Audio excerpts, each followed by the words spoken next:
BJP त्रिशूल उस seat क्यों नहीं, बहुत सारी सीट्स हैं। सिर्फ एक सीट नहीं है, बहुत सारी सीट्स हैं। ये नेशनल लेवल पे किया जा रहा है, सिस्टमैटिकली किया जा रहा है। इलेक्शन कमीशन जानता है, हम जानते हैं।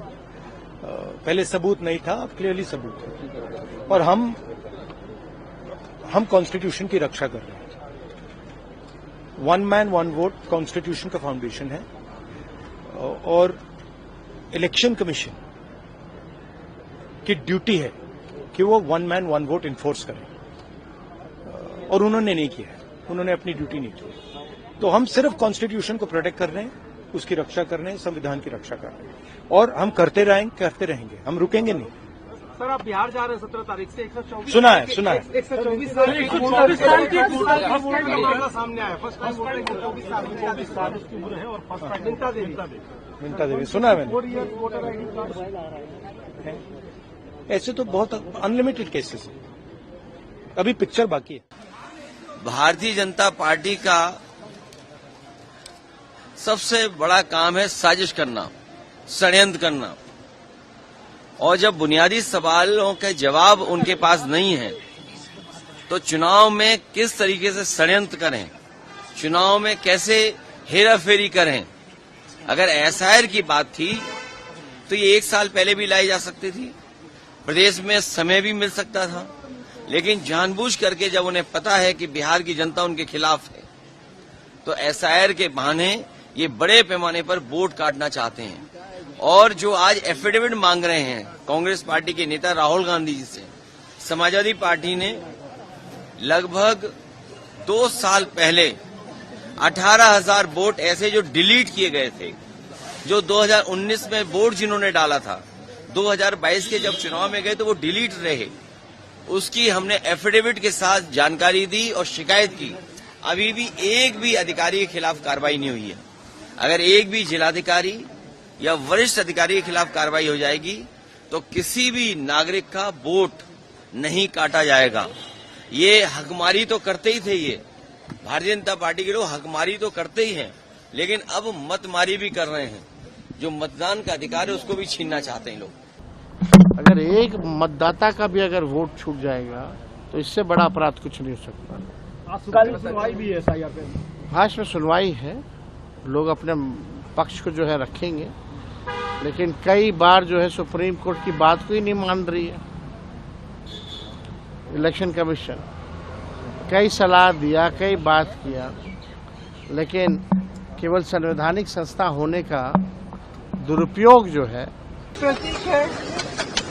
और मतलब इसी चीज का कि क्या जो राहुल जी ने सब प्रेस कॉन्फ्रेंस में बताया कि सब फर्जी वोट लगा रखे हैं, सब नाम, पते, रिश्तेदारों के नाम सब फर्जी। जवाबदेही तय नहीं हो रही है। इलेक्शन कमीशन ऑफ इंडिया को जवाब देश की जनता को देना है। ये उनके वोटर अधिकार का हनन हो रहा है, उसकी जवाब ना देकर हमें रोकना, जैसे कि हम कोई डकैती करने जा रहे हैं इलेक्शन कमीशन के ऑफिस में। डकैती तो लगातार इलेक्शन में चल रही है, वोटर्स की चल रही है, और उसके बाद उसकी वजह से इलेक्शन आउटकम्स आ रहे हैं। उसका जवाब देना इलेक्शन कमीशन की जिम्मेदारी है। और ये जो टॉप में 2 लोग हैं ना, वो शरीके गुनाह हैं।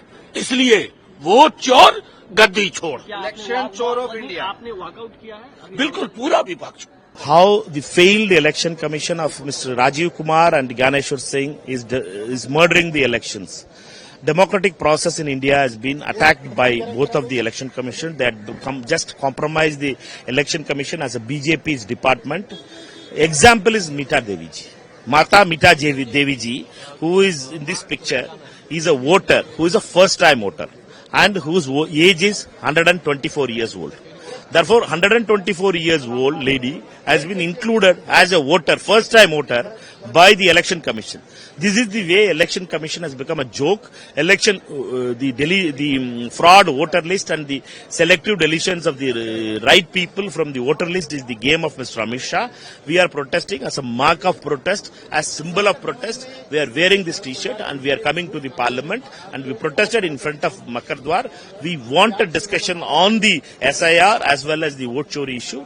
We hope that last day also the government accepts our demand for the adjournment motion and there is a demand. The house runs today also.